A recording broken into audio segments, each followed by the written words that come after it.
चक्षुरुन्मिलितं येन तस्मै श्रीगुरुवे नमः। श्रीचैतन्यमनोभीष्टं स्थापितं येन भूतले स्वयं रूपकदा मह्यं ददाति स्वपदान्तिकम्। वन्देऽहं श्रीगुरो श्रीयुतपदकमलं श्रीगुरुं वैष्णवांश्च श्रीरूपं सर्वजातं सहगणरघुनाथान्वितं तं सजीवं साद्वैतं सावधूतं परिजनसहितं कृष्णचैतन्यदेवं श्रीराधा कृष्णपादान् सहगणललिता श्रीविशाखान्वितंश्च नमो विष्णुपादाय कृष्णपृष्ठाय भूतले श्रीमते भक्तिवेदान्तस्वामिनिति नामिने। नमस्ते सारस्वते देवे गौरवाणी प्रचारिणे निर्विशेष शून्यवादी पाश्चात्य देशकारिणे जय श्री कृष्ण चैतन्य प्रभु नित्यानंद श्री अद्वैत गदाधर शिवासादि गौर भक्तवृंद हरे कृष्णा कृष्णा कृष्णा हरे हरे हरे राम राम राम हरे हरे।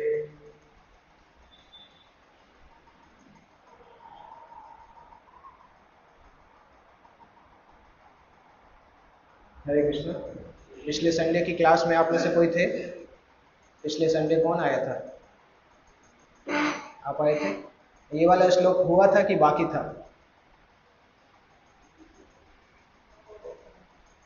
अच्छा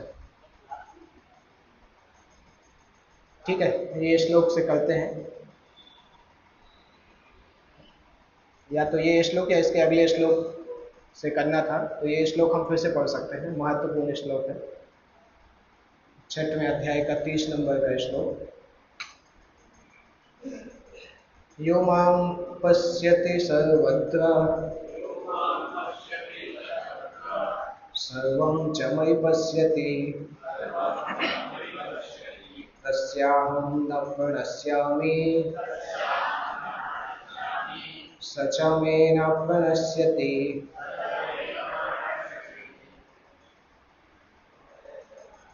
पश्यति का मतलब देखना और प्रणश्यति का मतलब नहीं देखना, अदृश्य हो जाना। तो भगवान एक ऐसी कंडीशन बता रहे हैं कि जो व्यक्ति भगवान को देख सकता है, कौन व्यक्ति भगवान को देख सकता है, वो उन्होंने पहले बताया है, जो कि इसके पहले ये वाले श्लोक में 29 नंबर श्लोक और 28 नंबर श्लोक में भगवान ने ऐसे व्यक्ति के बारे में बताया है जो उनके दर्शन कर सकता है। संक्षेप में हम देख सकते हैं कि जो व्यक्ति अपने हृदय की गंदगी को दूर कर लेता है और अपने आप को भगवान के अंश के रूप में स्थापित कर लेता है। स्थापित मतलब भगवान का अंश तो है ही, परंतु जब उसको इसकी अनुभूति हो जाती है कि वो भगवान का अंश है, वो उसी प्रकार से कार्य करता है, तब फिर वो पूरी तरह से शुद्ध हो जाता है, आध्यात्मिक रूप से पूरी तरह से शुद्ध हो जाता है। आध्यात्मिक शुद्धि और भौतिक शुद्धि अलग अलग है। भौतिक शुद्धि तो स्नान करने से भी हो जाती है, परंतु आध्यात्मिक शुद्धि केवल एक बार स्नान करने से नहीं होती है। भगवत गीता ऐसा बताते हैं कि भगवत गीता में एक बार कोई अच्छे से स्नान कर ले तो पूरी तरह से संसार का मल नाश हो जाता है। सामान्यतः इस प्रकार से होता है, परंतु हम सबकी भगवत गीता अध्ययन करने की भी उतनी रुचि नहीं होती है, और जब करते भी हैं तो भी उतने ध्यान से नहीं करते हैं। इसलिए हमारे लिए बोला जाता है कि हम बार बार उसका अध्ययन करें, जिससे कि संसार का मल नाश हो जाता है। आध्यात्मिकता की हर क्रिया इतनी शक्तिशाली है कि अगर आप बहुत गंभीर तरीके से ध्यान से एक बार भी करेंगे तो हो जाएगा, परंतु ज़्यादातर रिजल्ट एक बार में हमें नहीं दिखते हैं, क्योंकि हम एक बार उस क्वालिटी से नहीं कर पाते। इसलिए हमें बोला जाता है कि नित्यम हर दिन करना चाहिए। तो जो इस प्रकार से करता है वो फिर शुद्ध हो जाता है, और ऐसा व्यक्ति भगवान को हर जगह दर्शन कर सकता है, क्योंकि वो सभी के हृदय में भी भगवान को देखने लगता है। जब उसके अंदर प्रेम जागृत हो जाता है भगवान के प्रति, तो वो भगवान का दर्शन कर लेता है। वास्तविकता में प्रेम भगवान के लिए ही है, पर जब भगवान के बारे में नहीं पता होता है तो इस संसार में हम अलग अलग वस्तुओं को प्रेम करते हैं, और जब पता चल जाता है तो फिर भगवान को प्रेम करना सीख जाते हैं।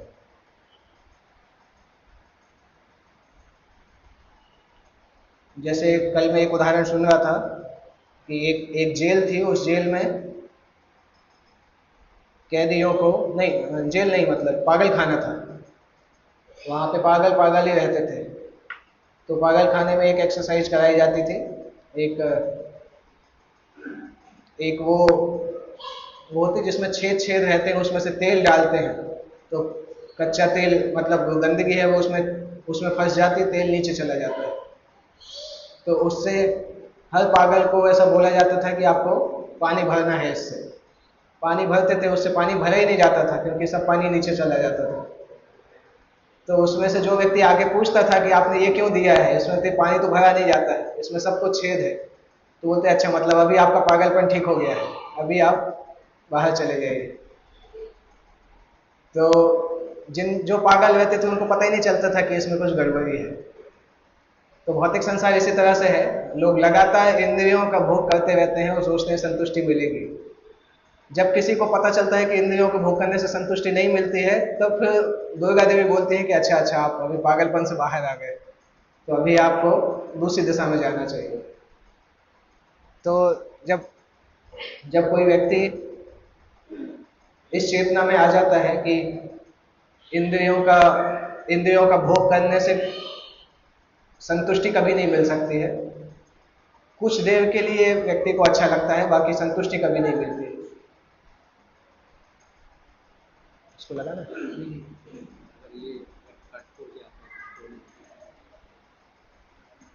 तो जिंदगी भर भी इंद्रियों का भोग करेंगे तो भी संतुष्टि नहीं मिलेगी।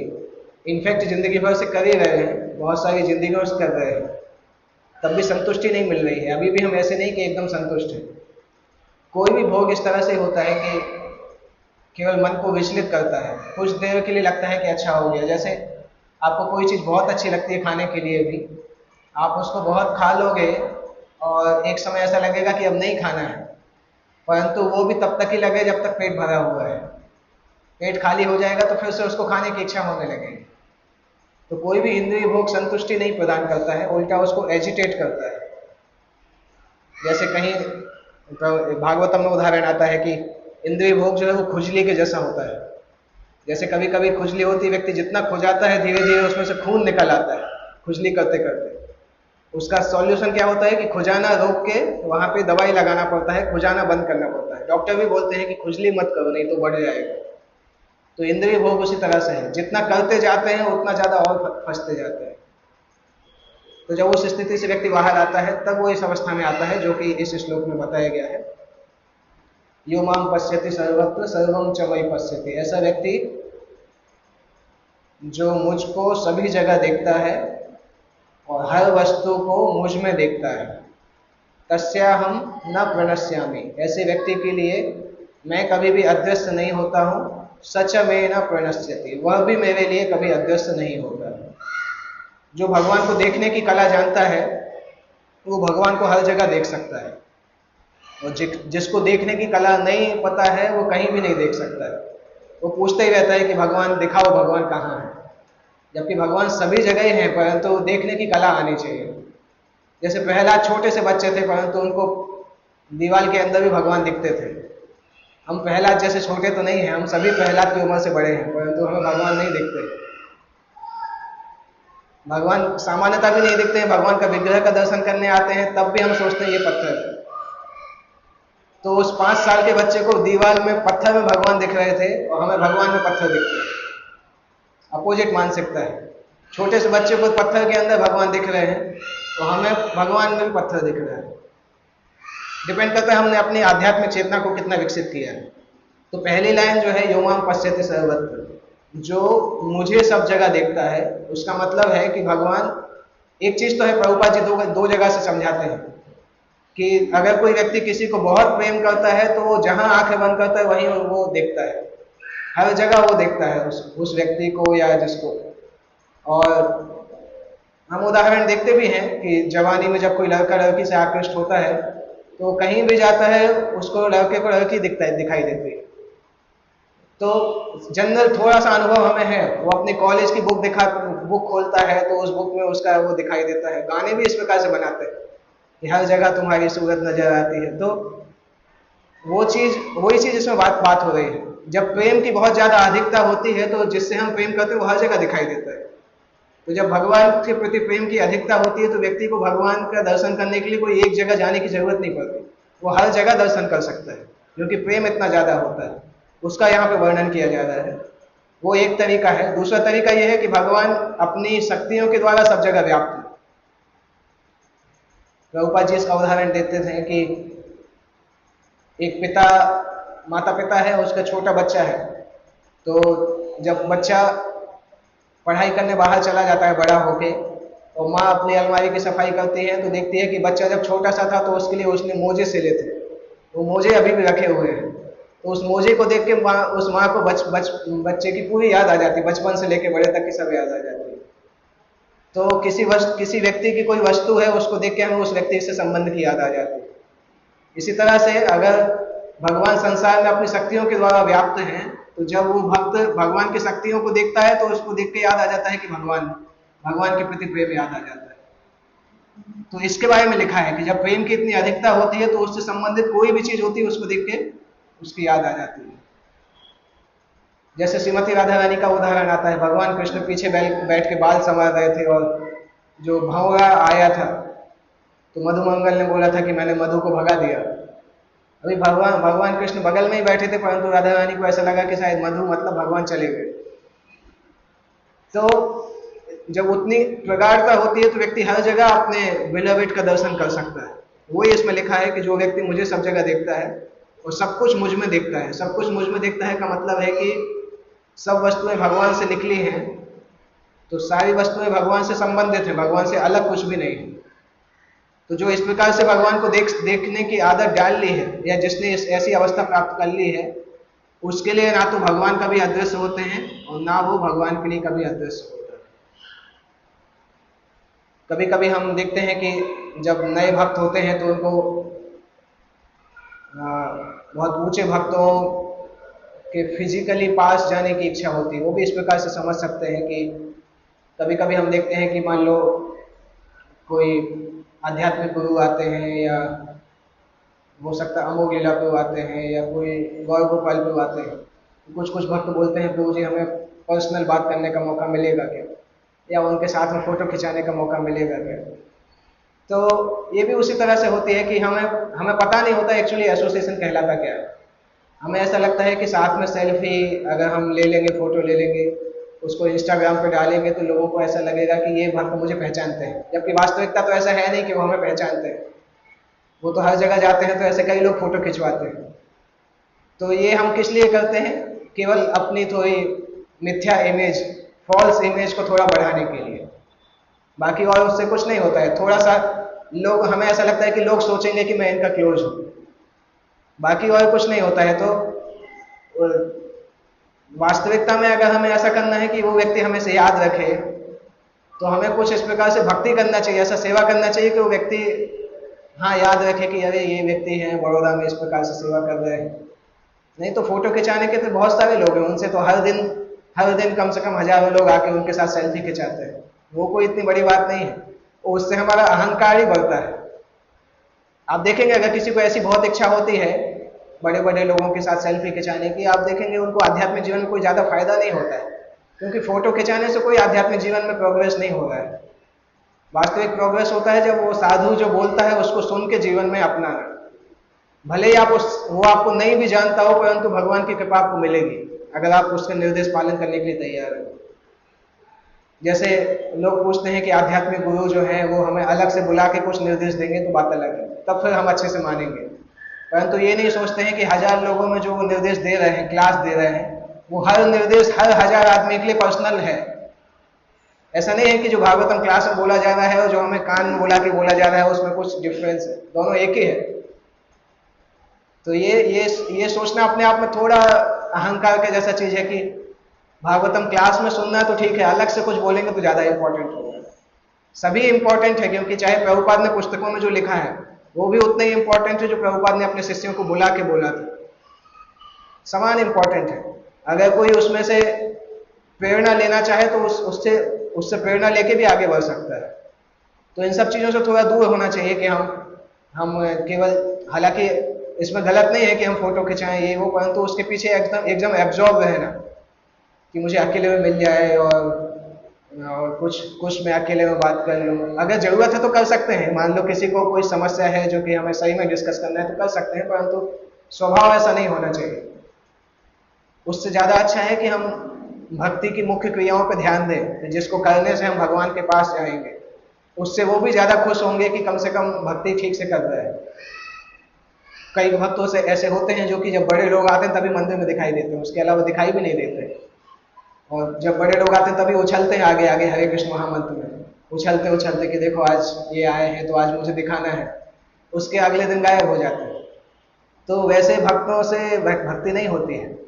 वास्तविक भक्ति होती है जब हम हर दिन भक्ति के नियम पालन करने का प्रयास करते हैं, तब भगवान नोटिस करते हैं कि हाँ ये व्यक्ति सही में कुछ करना चाहता है। अगर एक दो दिन के लिए हम उछलना चाहते हैं तो भगवान बोलते हैं ठीक है, ऐसे उछलने वाले तो आते जाते रहते हैं।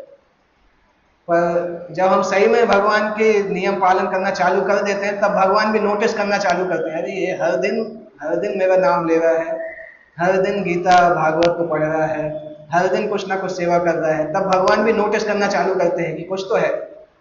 तो फिर भगवान उसके जीवन में चेंज करना भी चालू करते हैं, कैसे इसको अपने पास लेके आना है। बाकी तो भगवान के पास बहुत लोग आते रहते हैं, जैसे रथ यात्रा में बहुत लोग आते हैं, प्रसाद लेके भी जाते हैं, भगवान उनको कृपा करते हैं। परंतु वास्तविक कृपा होती है जब वो आके भगवान की सेवा में लगना चालू करते हैं, तब भगवान वास्तविक कृपा करना चालू करते हैं। तो भगवान इतने साल तक उनको जगन्नाथ का प्रसाद खिलाते हैं, इसीलिए खिलाते हैं जिससे वो एक दिन आके सेवा में लगे। कई लोग ऐसे होंगे जो यहाँ पे जगन्नाथ रथ यात्रा का प्रसाद बहुत साल से ले रहे होंगे, इवेंचुअली मंदिर आके कुछ ना कुछ सेवा करने लगे होंगे। तो इतने साल तक भगवान का प्रसाद लेने के कारण हमारे अंदर पुण्य जब बढ़ने लगता है, तब इच्छा होती है कि आके भगवान की सेवा में लगना चालू करें। उसके बाद फिर भगवान की भक्ति चालू होती है। तो इस तरह से हमें देखना चाहिए कि भगवान के पास कैसे जाएं। केवल ये नहीं कि हम लोगों के फिजिकली पास जाने का सोचें, ये सोचना चाहिए कि कैसे हम चेतना में उनके पास जा पाए। वो भगवान यहाँ पे बताते हैं। इस प्रकार का भक्त भगवान कृष्ण को सर्वत्र देखता है और सब में कृष्ण को देखता है। भले ही वो प्रकृति की अलग अलग अभिव्यक्तियों को देखता लगता हो, परंतु हर दशा में इस कृष्ण भावनामृत से अवगत रहता है कि प्रत्येक वस्तु भगवान की शक्ति है। ये हमने डिस्कस कर लिया ऑलरेडी, तात्पर्य में जो लिखा है। कृष्ण भक्ति का मूल सिद्धांत है कि कृष्ण के बिना कोई अस्तित्व नहीं है और कृष्ण सर्वेश्वर है। और कृष्ण भक्ति जो है वो कृष्ण प्रेम का क्रमिक विकास है। जब विकास की ऊंची अवस्था में व्यक्ति पहुंचता है तो मोक्ष से भी बाहर चला जाता है, मोक्ष से भी ऊपर पहुंच जाता है। और उस समय उस भक्त के लिए कृष्ण ही सब कुछ हो जाते हैं और भक्त प्रेममय कृष्ण से पूरित हो उठता है और भगवान और भक्त के बीच में अंतरंग संबंध स्थापित हो जाता है।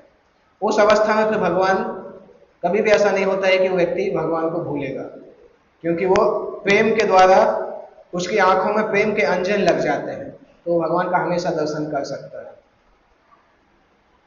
इस अवस्था में ना तो भगवान कृष्ण अपने भक्त की दृष्टि से ओझल होते हैं और ना भक्त उनकी दृष्टि से ओझल हो पाते हैं। यही बात योगी के लिए भी सत्य है, क्योंकि वह अपने हृदय के भीतर परमात्मा रूप में भगवान का दर्शन करता रहता है। ऐसा योगी शुद्ध भक्त बन जाता है और अपने अंदर भगवान को देखे बिना एक क्षण भी नहीं रह सकता। ओके, अगला श्लोक आता है। सर्वभूतस्थितं यो मां भजत्येकत्वमास्थितः सर्वथा वर्तमानोऽपि स योगी मयि वर्तते।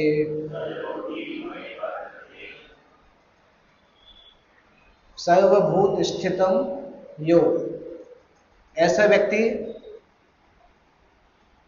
जो सभी के हृदय में स्थित होते हैं। सबके हृदय में कौन स्थित होता है? परमात्मा। सर्वभूत स्थितम यो माम, मतलब मुझे। जो व्यक्ति ये समझता है कि मैं वो ही हूं जो सबके हृदय में स्थित हूं, मतलब जो व्यक्ति मुझे और परमात्मा को एक मानता है। किसको? कृष्ण को और परमात्मा को एक मानता है। वो इसमें लिखा है, जो योगी मुझे तथा परमात्मा को अभिन्न मानता है। पहली लाइन का यही, आधी लाइन का, सर्वभूत स्थितम यो माम भजति, जो मुझे और परमात्मा को एक मानकर भजति एकत्व आस्थित है, मुझे और परमात्मा को एक मानकर भक्ति पूर्वक सेवा करता है। सर्वथा वर्तमान अपि सयोगी मयि वर्तते, वो व्यक्ति चाहे कहीं भी रहे, कहीं भी उपस्थित रहे, वो हमेशा मेरे साथ निवास करता है। ऐसे व्यक्ति की बात की जा रही है जो व्यक्ति चाहे भौतिक संसार में हो, चाहे स्वर्ग में हो, नरक में हो, परंतु वो हमेशा भगवान के साथ में रहता है। भगवान उसका संग कभी छोड़ना नहीं चाहते। ऐसे व्यक्ति का संग भगवान कभी नहीं छोड़ते हैं। इसलिए भगवान बता रहे हैं, पहला क्राइटेरिया है कि ये समझना कि परमात्मा और कृष्ण में कोई अंतर नहीं है। भगवान कृष्ण सबके हृदय में परमात्मा के रूप में है। परमात्मा के रूप में जब भगवान रहते हैं तो वो एक न्यूट्रल पर्सनालिटी के जैसा रहते हैं। परंतु जिस दिन से वो व्यक्ति कृष्ण भक्ति करना प्रारंभ करता है तो भगवान कृष्ण परमात्मा के रूप बदल के कृष्ण के रूप में उसके हृदय में आ जाते हैं। और कृष्ण के रूप में हृदय में जब आते हैं तब उसके जीवन का परिवर्तन करना प्रारंभ करते हैं। परमात्मा के रूप में वो केवल विटनेस के जैसा काम करते हैं, जो भी कर्म करते हैं उसको लिखते लिखते मतलब उसको यमराज को बता देते हैं कि ये सब काम कर रहे हैं। जब कृष्ण के रूप में आते हैं तब उसकी भक्ति को इन्फ्लुएंस करना प्रारंभ करते हैं। तो ये जानना आवश्यक है कि कृष्ण और परमात्मा में कोई अंतर नहीं है। इस तरह से जान के जो परमात्मा की भक्ति पूर्वक सेवा करता है वो हर प्रकार से मुझ में सदैव स्थित रहता है। परमात्मा का वर्णन शास्त्रों में आता है कि चतुर्भुज विष्णु का दर्शन, जो कि शंख चक्र गदा पुष्प के रूप में चतुर्भुज विष्णु का दर्शन हृदय में करते हैं। और उसको यह जानना चाहिए कि विष्णु कृष्ण से अभिन्न है। कृष्ण ही परमात्मा के रूप में सभी के हृदय में है और सभी के हृदय में जो असंख्य परमात्मा है उसमें कोई अंतर नहीं है। तो चाहे कोई कृष्ण भक्ति करे, चाहे हृदय में स्थित परमात्मा की पूजा करे, दोनों में कोई अंतर नहीं है, क्योंकि एक ही व्यक्ति की पूजा कर रहे हैं। कृष्ण भावनामृत में योगी सदैव कृष्ण में ही स्थित रहता है, भले ही भौतिक जगत में विभिन्न कार्यों में व्यस्त क्यों ना हो।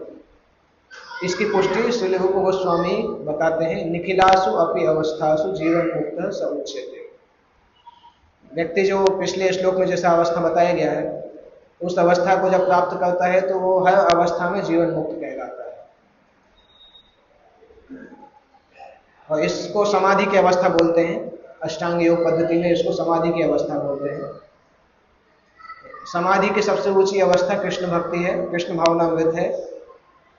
वेदों में भगवान की अचिंत्य शक्ति की पुष्टि होती है। यद्यपि भगवान एक है, किंतु जितने सारे हृदय हैं उतने हृदयों में भगवान उपस्थित रहते हैं। Okay, next verse. आत्मौपम्येन सर्वत्र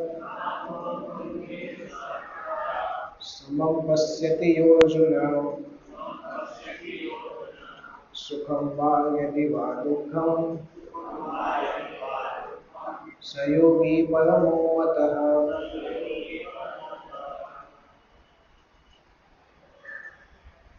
आत्म औपम्येन सर्वत्र समं पश्यति। हे व्यक्ति जो अपनी तुलना में समस्त प्राणियों की उनके सुख तथा दुखों में वास्तविक समानता का दर्शन करता है, वह पूर्ण योगी कहलाता है। इसका मतलब क्या है, आगे तात्पर्य में समझाया गया है कि जो कृष्ण भावना भावित भक्त होता है वो अपने व्यक्तिगत अनुभव से प्रत्येक प्राणी के सुख तथा दुख से अवगत होता है। जीव के दुख का कारण ईश्वर से अपने संबंध का विस्मरण होना है। अभी जो संसार में दुख मिलता है उसके कुछ कुछ इमीडिएट कारण हो सकते हैं, परंतु सारे दुखों का मुख्य कारण ये है, भगवान के साथ अपने संबंध को भूलने के कारण व्यक्ति संसार में आता है। और जब संसार में आता है तब दूसरे दुख मिलना चालू होते हैं। तो संसार में जो दुख मिल रहे हैं उसका अभी का कारण कुछ भी हो, परंतु उसका मूल कारण यही है। क्योंकि अगर ये कारण नहीं होता तो व्यक्ति संसार में नहीं आता, अगर संसार में नहीं आता तो संसार के दुख नहीं मिलते। इसलिए अगर कभी हम देखते हैं कि कोई व्यक्ति आके अपनी समस्या बताता है और कोई भक्त उसको बोलते हैं हरे कृष्ण महामंत्र करो, तो उसको अजीब लगता है कि इम्प्रैक्टिकल कारण बताया। हम आधे घंटे तक समझाया, उन्होंने बस ये बोल दिया कि हरे कृष्ण महामंत्र करो, तो उसको समझ में नहीं आता, परंतु वास्तविकता में वो मुख्य कारण है। हरे कृष्ण महामंत्र करेंगे तो संसार भगवान के साथ संबंध जब व्याप्त हो जाएगा तो संसार में नहीं आना पड़ेगा। जब पुनर्जन्म नहीं होगा तो संसार के दुख कहाँ होंगे, फिर अगले जन्म में दुख कहाँ होंगे। तो ये मूल कारण है, जीव के दुख का मूल कारण है भगवान के साथ अपने संबंध को भूलना।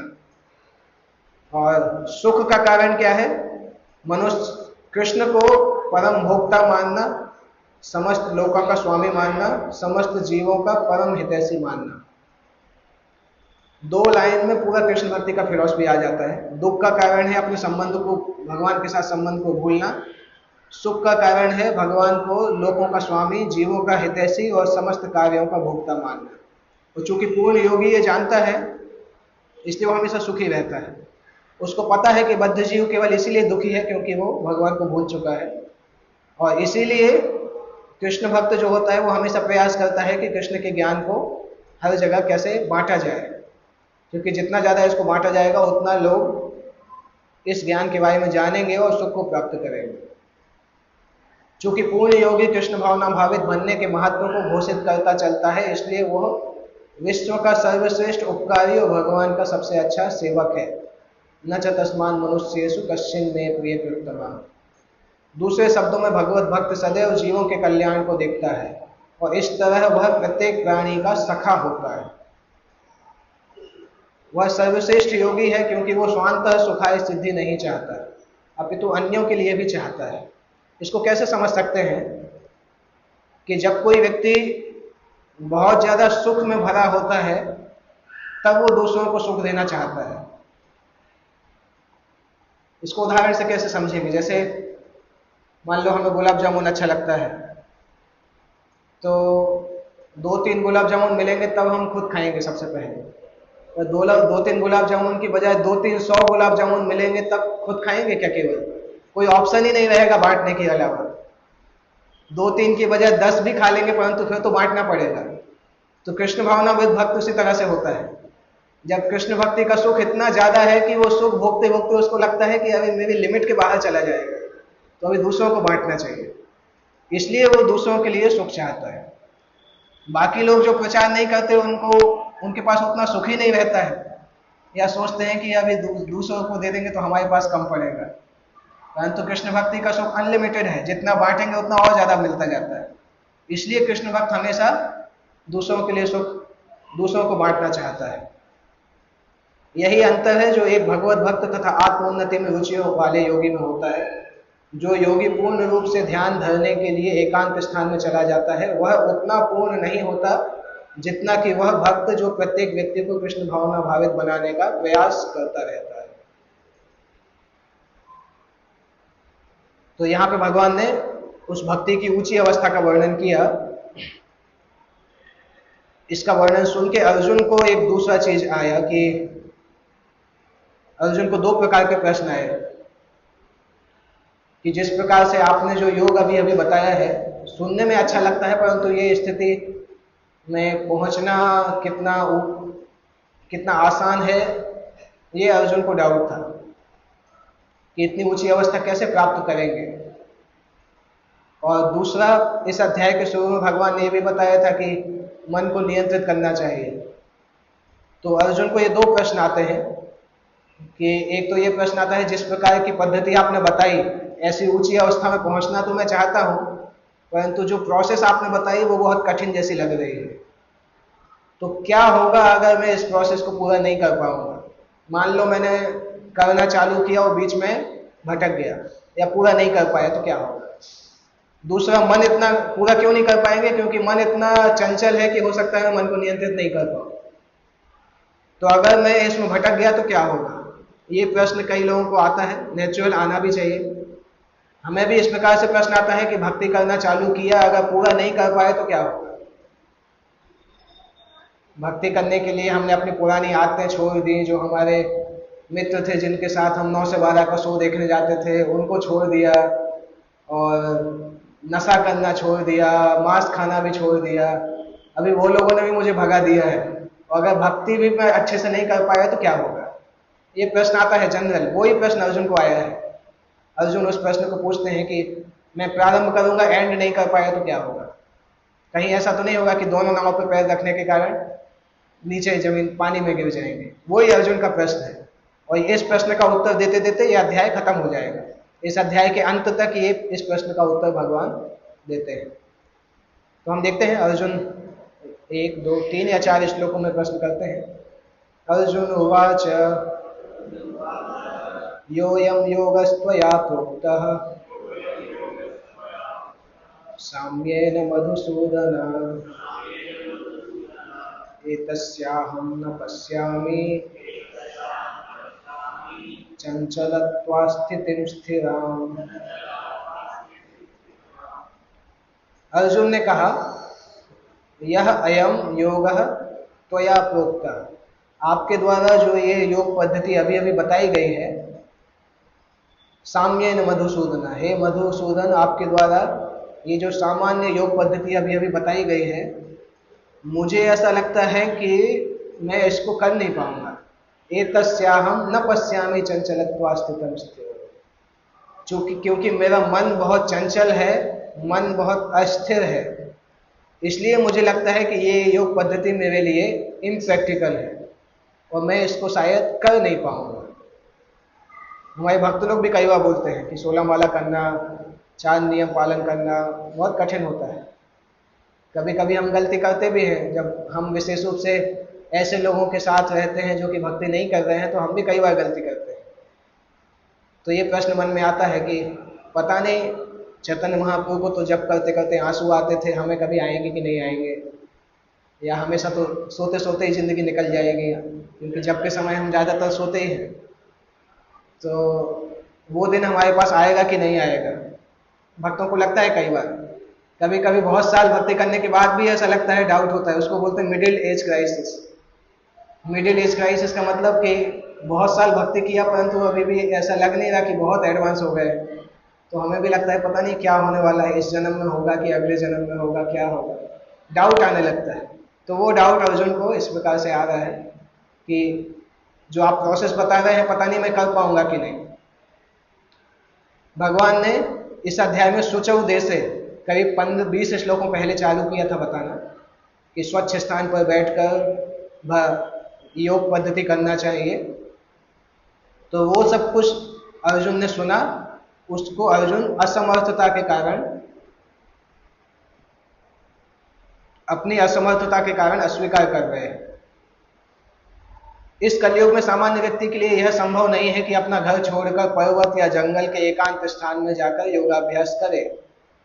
अगर एकांत स्थान में जाकर योगाभ्यास करेगा भी, 2-4 साल बाद वहां पर बस्ती बन जाएगी, क्योंकि जंगल इतने फास्ट स्पीड में खत्म हो रहे हैं कि कुछ भरोसा नहीं है। आधुनिक युग की विशेषता है अल्पकालिक जीवन के लिए घोर संघर्ष। लोग सरल व्यवहारिक साधनों से आत्म साक्षात्कार के लिए उत्सुक या गंभीर नहीं है। तो फिर इस कठिन योग पद्धति के विषय में क्या कहा जा सकता है, जो जीवन शैली, आसन विधि, स्थान के चयन तथा भौतिक व्यवस्थाओं से विरक्ति का नियमन करती है।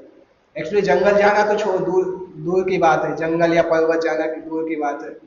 अभी कभी कभी कोई व्यक्ति नया आया, उसको चाय छोड़ने के लिए बोल दो तो 1-8 महीने गायब हो जाता है। एक बार मैं एक भक्त से मिला था संडे क्लास में, उनको मैंने बोला चाय छोड़ दीजिए, तो 2-3 महीने तक आए नहीं, और जब आए तब उन्होंने यही बोला कि प्रभु जी आपने बोल दिया था चाय छोड़ दो, इसलिए मैं सोचा कि मैं अभी आऊंगा ही नहीं। तो बाद में वो भक्त बन गए।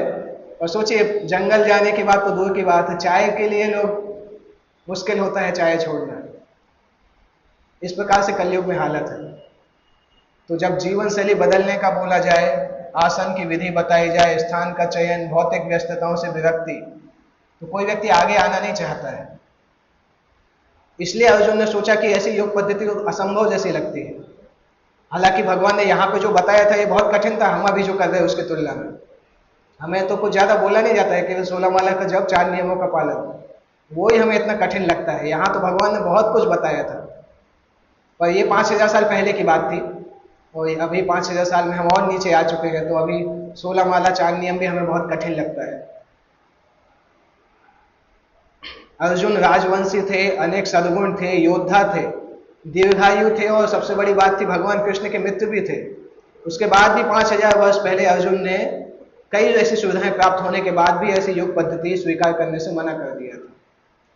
और कहीं ऐसा लिखा भी नहीं कि अर्जुन ने योगा और प्राणायाम किया हो। महाभारत इन सब जगह कहीं नहीं लिखा है कि अर्जुन ने अलग से योगाभ्यास किया।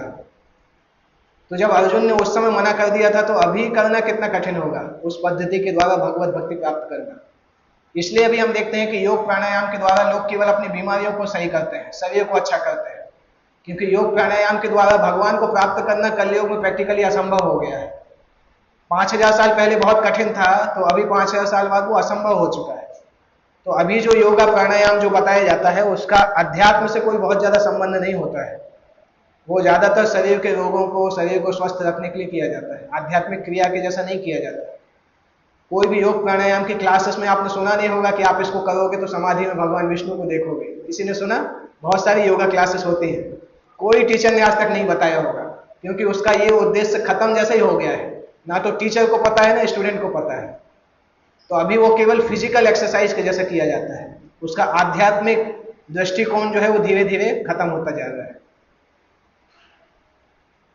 इस पद्धति को इस कलयुग के लिए दुष्कर समझना चाहिए।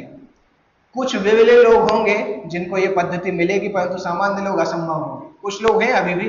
आप हिमालय में अगर कभी जाएंगे, अगर कभी आपकी ऐसी हिम्मत हुई, हिमालय में जाएंगे गुफाओं में, तो हो सकता है कुछ लोग अभी भी मिलेंगे आपको ऐसे, जो ये सब तपस्याएं कर रहे होंगे। कभी कभी वो लोग कुंभ मेला में निकल के आते हैं बाहर, परंतु सामान्यता नहीं दिखाई देते हैं। यदि 5000 वर्ष पूर्व ऐसा था, तो आधुनिक समय के लिए क्या कहना। जो लोग विभिन्न तथाकथित स्कूलों तथा समितियों के द्वारा इस योग पद्धति का अनुकरण कर रहे हैं, भले ही संतोषजनक प्रतीत हो, किंतु सचमुच अपना समय गंवा रहे हैं। आध्यात्मिकता में उनको कोई ज्यादा लाभ होने वाला नहीं है। अभी अर्जुन मन के लक्षण बताते हैं कि मन कितना कठिन है मन को जीतना। चंचलम ही मन कृष्ण प्रमाथि बलवदृढ़म् तस्याहं निग्रहं मन्ये वायुरिव सुदुष्करम्। हम में से अगर किसी को बोला जाए कि वायु को रोक के दिखाओ, हमें वायु दिखाई नहीं देती, रोकेंगे कैसे? दिखती भी नहीं है, रोकेंगे कैसे? परंतु अर्जुन के अंदर इतनी शक्ति थी कि वायु को रोक सकते थे। अर्जुन ने लिखा है वायु को वश में करने से भी कठिन है। अर्जुन ने इस प्रकार से किया भी है। महाभारत में विवरण आया था, जब उन्होंने एक तीर के द्वारा जो कवच बनाया था, उसके अंदर वायु प्रवेश नहीं कर सकती थी। वायु तो दूर की बात, यमदूत और आत्मा भी प्रवेश नहीं कर सकती थी। इस तरह से अर्जुन ने एक स्थान बनाया था। तो अर्जुन ने करके दिखाया था, इसलिए अर्जुन बोल रहे हैं, क्योंकि वो कर चुके थे इस चीज को, वायु को रोक चुके थे। वायु को रोकने के बाद वो बोल रहे हैं कि मन को रोकना बहुत कठिन है। तब हमें समझना चाहिए कि हमारे लिए वायु को रोकना भी बहुत कठिन है, तो मन तो दूर की बात है। अर्जुन बता रहे हैं, मन के गुण बता रहे हैं कि मन जो है वो चंचल है, विचलित करने वाला है, बहुत शक्तिशाली है और हठीला है। इसलिए इसको रोकना वायु को रोकने से भी कठिन है। मन के ये 4 गुण हैं। एक तो चंचल है, मतलब मन एक जगह पे ठहरता नहीं है। मन को अगर कोई कुछ सेकंड भी एक जगह पे ठहर जाए तो व्यक्ति बहुत एडवांस हो जाता है। सामान्यतः पूरी प्राणायाम पद्धति यही सिखाती है कि मन को एक जगह पे रोकना कैसे है। लोग अलग अलग प्रयास करते हैं, कोई लोग लाइट के ऊपर ध्यान लगाते हैं, कोई कहीं पे ध्यान लगाते हैं, इसीलिए क्योंकि मन को एक जगह पे रोकते हैं। उसके बाद भी मन नहीं रुकता है। हरे कृष्ण मंत्र के जप करके मन को रोकना सबसे आसान है, परंतु उसमें भी अगर आप ध्यान से जप नहीं करो तो मन सुनता नहीं है, हरे कृष्ण मंत्र भी नहीं सुनता है, वो गायब भी हो जाता है। पूरा 16 माला निकल जाएगा, आपको पता ही नहीं चलेगा कि आपने मंत्र किया भी है कि नहीं। इतना कठिन है मन। जब ध्यान से सुनने का प्रयास करो, लगातार स्ट्रगल करो, तब फिर कुछ कुछ मंत्र सुनाई देते हैं। इतना ज्यादा चंचल होता है, क्योंकि मन एक जगह कभी नहीं रुकता है। चंचल। और कभी भगवत कथा होता है तब भी मन बहुत सारी जगह भागता रहता है। कभी ये चलता है, कभी घर की याद आती है, कभी कैरियर की, कभी पॉलिटिक्स की, क्योंकि वो बंदर के जैसा हमेशा भागता रहता है, एक डाल से दूसरी डाल पे। ये उसका पहला लक्षण है। दूसरा लक्षण है विचलित करने वाला। अगर हम कोई दृढ़ प्रतिज्ञता लेते हैं कि हम कल से हम इतना अच्छा भक्ति करेंगे, आप देखेंगे आज रात से ही मन चालू हो जाता है, आपको रोकने के लिए चालू हो जाता है। जैसे आप बोलोगे अभी कल से मैं सुबह 3 बजे उठूंगा, मन आपको आज रात में टाइम पे सोने नहीं देगा। देखा आपने कभी कभी? आप कोई शपथ लो, उसी दिन उसी समय से मन चालू हो जाता है कैसे तोड़ना है। मान लो आप 3 बजे उठने का सोच रहे हैं कि 3 बजे उठूंगा, मन आपको सोने नहीं देगा, कुछ ना कुछ चीज चलेगा, फिर रात में 10:30 बज जाएगा, फिर मन बोलेगा देखो इतना तपस्या की जरूरत नहीं, आज 4:30 बजे उठ जाना। ठीक है, 10:30 हो गए। तब भी आप अगर अलार्म लगा के सो जाओ, 3 बजे मन बोलेगा ठीक 2 मिनट और सो जाओ, क्या समस्या है। तो स्नूज करते करते 3 बजे का अलार्म 4 बजे तक बजता रहता है, 4 साढ़े 4 तक बजता रहता है। उसको बोला जाता है प्रमाथि। आप अगर कोई दृढ़ संकल्प करते हैं, मन उसको विचलित करने का प्रयास करता है। तीसरा है बलवान, बहुत शक्तिशाली है, क्योंकि मन अगर किसी चीज के लिए अड़ जाता है तो मन को रोकना मुश्किल होता है। कभी कभी हम माला करते हैं और कोई चीज ऐसा विचार आता है कि ये घटना हुई थी, चलो मोबाइल में देख लेते हैं हुआ क्या। आप उसको टालते रहो, परंतु उंगलियां और मन उसी तरफ जाते रहेंगे कि मोबाइल खोल के देखना तो है कैसे भी करके, और जब तक देख नहीं लेते तब तक शांति नहीं मिलती। परंतु देखोगे उसके बाद अगला विचार आ जाएगा, अच्छा हाँ ये भी तो देखना था, चलो ये भी देख लेते हैं। इतना शक्तिशाली होता है कि वो अपनी डिमांड, जैसे कभी घर में देखा होगा कि छोटे बच्चे जब माँ बाप के साथ बाजार में जाते थे ना, बच्चे को कोई चीज अच्छी लग जाती थी तो बोलते थे ये चाहिए है, पिताजी अगर मना करते थे तो लटक के रोड पे ही सो जाते थे, लेट जाते थे। अभी पिताजी उसको खींच के उठा रहे हैं, वो रोड पे ही लुढ़क रहे हैं। देखा कभी ऐसा सीन? कई बार देखा होगा, छोटे बच्चे इस प्रकार से ही करते हैं। प्रभुपाद जी इस प्रकार से करते थे। प्रभुपाद जी एक बार जब बाजार में जा रहे थे तो बंदूक होती है चलाने वाली, छोटे बच्चों को जो बंदूक होता है, उनको अच्छा लग गया तो बोला पिताजी को कि चाहिए है, चाहिए। पिताजी ने बोला नहीं अभी नहीं चाहिए, तो बोले नहीं चाहिए है तो एक बंदूक दिला दिया, ठीक है। अभी उन्होंने बोला, वहां पे एक फोटो लगा था, एक व्यक्ति के हाथ में दोनों बंदूक था, तो पिताजी से बोला अभी एक दे दी, अभी दूसरी भी चाहिए मुझे दोनों हाथ में लगाने के लिए। तो पिताजी ने नाराज हो गए कि नहीं ये तुम्हें नहीं देंगे। तो प्रभुपाद जी वहीं पे लौटने लगे, पिताजी का हाथ पकड़ के वहीं पे लौट रहे, जोर जोर से पैर मार रहे हैं। फाइनली दोनों बंदूक मिली तो फिर दोनों बंदूक साथ में लेके आए। तो उसी प्रकार से मन होता है, इतना शक्तिशाली हो जाता है कि आपको लगता है कि इसकी बात अगर मानेंगे नहीं तो जीने नहीं देगा। तो उसको बोला जाता है बलवत। वायु एवं सुदुष्करम, मन को रोकना वायु को वश में करने से भी कठिन है। इतना बलवान है कि कभी कभी बुद्धि का उल्लंघन कर देता है, यद्यपि बुद्धि के अधीन उसको माना जाना चाहिए। मन को वश में कर पाना अत्यंत कठिन है। कृत्रिम रूप से मनुष्य अपने मित्र तथा शत्रु दोनों के प्रति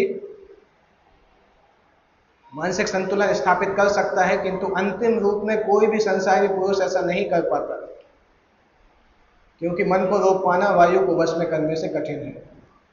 ये श्लोक उपनिषद का दिया है, जिसमें इसी का वर्णन है। आत्मानम रथिनम विद्धि, ये शरीर जो है रथ के जैसा है, आत्मा इस रथ के ऊपर बैठा हुआ व्यक्ति है, आत्मा इस रथ के ऊपर बैठा हुआ है।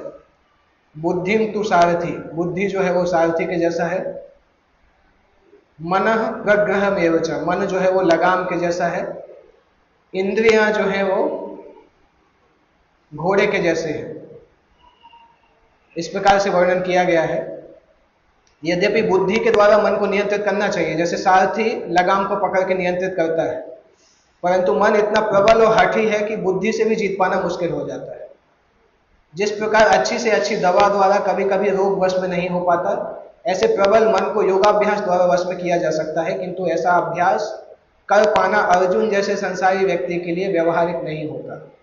तो फिर आधुनिक मनुष्य के संबंध में क्या कहा जाए। झंझावात को रोक पाना कठिन होता है, और उच्चंकल मन को रोक पाना और भी कठिन है। मन को वश में रखने का सरलतम उपाय जिसे भगवान चैतन्य ने सुझाया है, यह है कि समस्त दैन्यता के साथ मोक्ष के लिए हरे कृष्ण महामंत्र का कीर्तन किया जाए।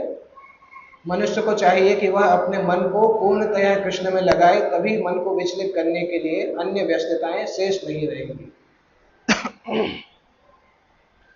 अगर हरे कृष्ण महामंत्र का कीर्तन करते हैं तब पॉसिबिलिटी है कि मन नियंत्रण में आएगा, ध्यान से कीर्तन करेंगे। तो अर्जुन ने ये दो प्रश्न किए और भगवान इसका उत्तर बताना प्रारंभ कर रहे हैं। श्री भगवान उवाच असंशयं महाबाहो मनोदुर्निग्रहं चलम् अभ्यासेन तु कौन्तेय वैराग्येन च गृह्यते। भगवान ने अर्जुन के प्रश्न को एक्नॉलेज किया कि आप जो मन के बारे में बता रहे हैं बहुत सही बता रहे हैं। निस्संदेह मन को रोकना बहुत कठिन है। दुर्निग्रहम, निग्रह मतलब दमन करना, दुर्निग्रह मतलब बहुत कठिन है मन को रोक पाना। अभ्यासेन तु कौन्तेय, किंतु अभ्यास और वैराग्य के द्वारा संभव है। अगर लगातार प्रैक्टिस करें और डिटैचमेंट रखें तो संभव है। उपयुक्त अभ्यास और विरक्ति के द्वारा संभव है। यहाँ पे विरक्ति का मतलब वैराग्य एग्जैक्टली नहीं है, यहाँ पे विरक्ति का मतलब है अनासक्ति, डिटैचमेंट, उसको बताया जा रहा है। अनासक्ति मतलब जैसे कभी कभी मन को रोकने का अभ्यास करते करते जब हम असफल होते हैं, तो असफल होने के बाद फिर मन बहुत समय तक पश्चाताप भी करता है कि असफल क्यों हो गए। वो पश्चाताप करने में बहुत टाइम वेस्ट करता है, जबकि उतने टाइम में फिर से प्रैक्टिस चालू की जा सकती है। तो इसलिए भगवान बोल रहे हैं कि ठीक है, अभ्यास करते करते अगर असफल होते भी हैं बीच में, तो रोने की जरूरत नहीं है, फिर से प्रैक्टिस करने की जरूरत है। जैसे मान लो कोई घोड़े को लेकर दौड़ रहा है, घोड़सवारों का जो कंपटीशन होता है उसमें है, मान लो एकाएक वो घोड़े से गिर गया बीच कंपटीशन में, तो क्या वो बैठ के सोचेगा कि मैं गिर कैसे गया? उतना टाइम ही नहीं है सोचने का। वो फिर से उठ के बैठेगा और फिर भागने लगेगा। तो वही भगवान बता रहे हैं कि मन को नियंत्रित करते समय बीच बीच में अगर कभी असफलता आती है, तो उसको बैठ के ये सोचना नहीं चाहिए कि अरे क्यों, फिर रोना नहीं चाहिए कि क्यों असफल हो गए, क्यों, उसी के बारे में सोचते रहे। सोचना अच्छा है कि अगली बार वैसी गलती नहीं हो, परंतु उसको सोचते सोचते टाइम वेस्ट नहीं करना चाहिए। उसको भगवान यहाँ पे विरक्ति बता रहे हैं। अभ्यास के द्वारा और विरक्ति के द्वारा संभव है। अर्जुन द्वारा व्यक्त इस हठीले मन को वश में करने की कठिनाई को भगवान स्वीकार करते हैं, किंतु साथ ही सुझाते हैं कि अभ्यास तथा वैराग्य द्वारा संभव है। अभ्यास क्या है? वर्तमान युग में तीर्थवास, परमात्मा का ध्यान, मन तथा इंद्रियों का निग्रह, ब्रह्मचर्य पालन, एकांतवास आदि कठोर विधि विधानों का पालन कर पाना संभव नहीं है, किंतु कृष्ण भावनामृत के अभ्यास से मनुष्य भगवान की नवधा भक्ति का आचरण करता है। 9 प्रकार की भक्ति करने से 9 प्रकार की भक्ति का अभ्यास करना है, वही हमारे लिए अभ्यास है। उसका पहला अंग है भगवान के बारे में सुनना, क्योंकि भगवान के बारे में सुनने से ही मन शांत होने लगता है। जितना वो भगवान के बारे में सुनता है उतना वो शांत होने लगता है, दुश्चिंताओं से शुद्धि की तरफ आता है। कृष्ण के विषय में जितना ही अधिक श्रवण किया जाता है, उतना ही मनुष्य उन वस्तुओं के प्रति अनासक्त होता है जो मन को कृष्ण से दूर ले जाने वाली है। तो मन को उन सभी कार्यों से विरक्त कर लेने पर, जिनसे कृष्ण का कोई संबंध नहीं है, मनुष्य वैराग्य सीख सकता है। यहां पे लिखा है वैराग्य का मतलब, वैराग्य का अर्थ है पदार्थ से विरक्ति और मन का आत्मा में प्रवृत्त होना। विशेष राग और विगत राग। विगत राग मतलब भौतिक संसार के भोग से विरक्त होना, और आध्यात्मिक वस्तु में प्रवृत्त करना अपने आप को। यह आसक्ति आध्यात्मिक तुष्टि कहलाती है। यह वैसे ही है जिस तरह भोजन के प्रत्येक कौर से भूखे को तुष्टि मिलती है। जैसे जैसे हम भोजन करते जाते हैं तो भूख कम होती जाती है, हर कौर खाने से भूख कम होती जाती है। उसी तरह से जैसे जैसे भगवान के बारे में सुनते जाते हैं, मन की असंतुष्टि कम होने लगती है। भूख लगने पर मनुष्य जितना अधिक खाता जाता है, उतनी ही अधिक तुष्टि और शक्ति मिलती जाती है। इसी प्रकार भक्ति संपन्न करने से दिव्य तुष्टि और शक्ति उसे मिलती जाती है। इसी प्रकार दिव्य तुष्टि की अनुभूति होती है, क्योंकि मन भौतिक वस्तुओं से विरक्त हो जाता है। यह कुछ कुछ वैसा ही है जैसे कुशल उपचार तथा सुपथ्य द्वारा रोग का इलाज। अतः भगवान कृष्ण के कार्यकलापों का श्रवण उन्मत्त मन का कुशल उपचार है, और कृष्ण को अर्पित भोजन ग्रहण करना रोगी के लिए उपयुक्त पथ्य है। ये दो चीजें हैं, कृष्ण के कार्यकलापों का श्रवण करना और कृष्ण को भोग लगाकर उस भोजन को ग्रहण करना। ये 2 क्रियाकलाप हैं कृष्ण भक्ति में। ये 2 मुख्य क्रियाकलाप हैं, ये करते हैं तो कृष्ण भक्ति की प्रोसेस चलती रहती है। नेक्स्ट श्लोक। असंयतात्मना योगो दुष्प्राप इति मे मतिः, वस्यात्मना तु यतता शक्यो वाप्तुमुपायतः। जिसका मन उच्छृंखल है उसके लिए आत्म साक्षात्कार कठिन कार्य होता है, किंतु जिसका मन संयमित है और जो समुचित उपाय करता है उसकी सफलता ध्रुव है। जो मन को नियंत्रित नहीं कर पा रहा है उसके लिए बहुत कठिन होगा, परंतु जिसने मन को रेगुलेट किया है और प्रैक्टिस किया है वो सफल हो जाता है। व्यक्ति को प्रयास तो करना होगा, बैठे बैठाए व्यक्ति कुछ नहीं कर सकता है। संस्कृत में एक चीज आता है, न ही सुप्तस्य सिंहस्य प्रविशन्ति मुखे मृगा। अगर कोई शेर अपनी गुफा में बैठा सोता रहे तो कोई भी हिरण उसके मुंह में आके नहीं आएगा कि आओ मुझे खा लो। शेर को भी बहुत भागना पड़ता है अपना अपना भोजन तलाश करने के लिए। इसी तरह से बैठे बैठे कोई सोचे कि मन नियंत्रित हो जाए तो नहीं होने वाला है। बैठे बैठे वो दिन भी आने वाला नहीं कि हम केवल वृंदावन के बारे में सोचते रहे। उसके लिए मेहनत करनी पड़ेगी, प्रयास करना पड़ेगा, क्योंकि अंदर जो गंदगी है उसको तो निकालना पड़ेगा, तभी हम उस अवस्था में पहुंचेंगे। तो जो व्यक्ति मन को भौतिक व्यापारों से विलग करने का समुचित उपाय नहीं करता, उसे आत्म साक्षात्कार में शायद ही सफलता प्राप्त हो सके। भौतिक भोग में मन लगाकर योग का अभ्यास करना मानो अग्नि में जल डालकर उसे प्रज्वलित करने का प्रयास करना है। कोई व्यक्ति सोचता है एक तरफ से मैं भौतिक भोग भी करता रहूंगा, दूसरी तरफ से भक्ति भी करता रहूंगा, तो उससे कुछ ज्यादा नहीं होगा। इसीलिए तुलना की गई है, अग्नि में जल डालो और फिर उसको जलाने का प्रयास करो। तो अग्नि नहीं जलती है, धुआं होता है, और धुआं आंखों को बहुत परेशान करता है। इसलिए अगर भक्ति करने के साथ साथ भोग करने की इच्छा हो तो बहुत स्ट्रगल होगा। इतना स्ट्रगल होगा कि आप कोई दो में से कोई एक चीज छोड़ देंगे अपने आप, या तो भक्ति छोड़ देंगे या भोग छोड़ देंगे। इसलिए दोनों को साथ में करने का प्रयास नहीं करना चाहिए। इसलिए उसमें उदाहरण दिया है कि आप अग्नि जलाओ फिर जल डालो। उसी तरह से होगा कि भक्ति की अग्नि आप जला रहे हो, उसके ऊपर फिर भोग करके जल डाल दे। मन का निग्रह किए बिना योगाभ्यास समय का अपव्यय है। हमें सीरियसली ये सोचना चाहिए कि हम इस संसार से बाहर जाना चाहते हैं कि नहीं, तभी हम भक्ति में आगे बढ़ सकते हैं। अगर हमें लगता है कि ये संसार बहुत सुखमय है, सब कुछ अच्छा अच्छा है, दैट मीन्स अभी भक्ति में आने का समय हुआ नहीं है। जब व्यक्ति फ्रस्ट्रेट होगा, जब थोड़ा लात पड़ेगी संसार की, तब वो भक्ति में ज्यादा अच्छे से आता है। तो अगर हम संसार में बहुत सुखी प्रतीत हो रहे हैं कि नहीं नहीं सभी तो सब कुछ अच्छा है, तो फिर हम भक्ति में उतने सिंसियर नहीं बन पाएंगे, क्योंकि हम भोग भी करेंगे और भक्ति का नाटक भी करेंगे। तो उससे कुछ थोड़ा बहुत फायदा तो मिलेगा, परंतु ऐसा नहीं होगा कि हम भगवत धाम चले जाएंगे।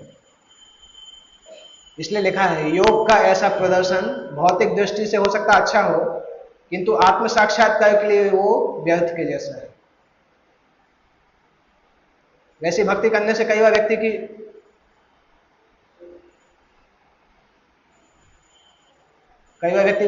भौतिक जीवन अच्छा हो जाता है, क्योंकि उसी लिए वो करना चाहता है। परंतु अगर कोई आत्म साक्षात्कार चाहता है तो फिर उससे उतना इफेक्ट नहीं होता। इसलिए मनुष्य को चाहिए कि भगवान की दिव्य प्रेम भक्ति में निरंतर मन को लगाकर उसे वश में करे। कृष्ण भावनामृत में प्रवृत्त हुए बिना मन को स्थिर कर पाना असंभव है। कृष्ण भावना भावित व्यक्ति बिना किसी अतिरिक्त प्रयास के ही योगाभ्यास का फल सरलता से प्राप्त कर लेता है, किंतु योगाभ्यास करने वालों को कृष्ण भावना भावित हुए बिना सफलता नहीं मिल पाती। तो इसके बाद अर्जुन प्रश्न करते हैं कि अगर मैं पूरा नहीं कर पाऊंगा तो क्या होगा। भक्ति करना प्रारंभ करूंगा पर अगर खत्म नहीं कर पाऊंगा तो क्या होगा। अर्जुन वो प्रश्न करते हैं। आप लोगों को कोई प्रश्न है? अर्जुन का प्रश्न हम बाद में देखते हैं, आप लोगों का प्रश्न पहले देख सकते हैं, क्योंकि आप लोग लाइव उपस्थित हैं यहाँ पर।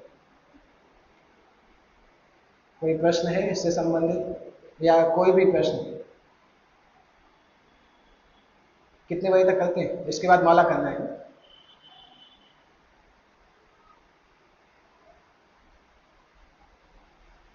ओके, अगर और कोई प्रश्न नहीं है तो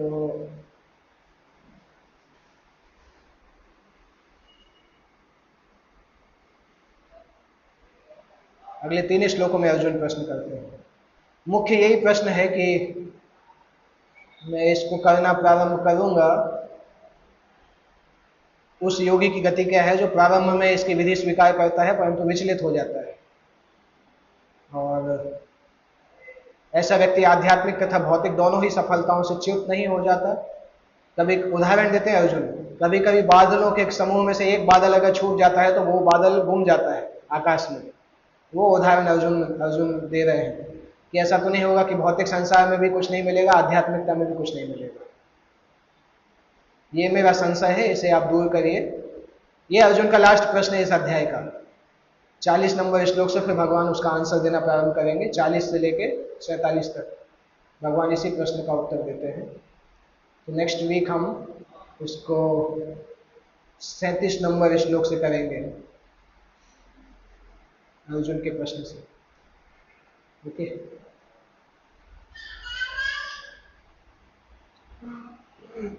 माला बांट सकते हैं जो भी महिला है।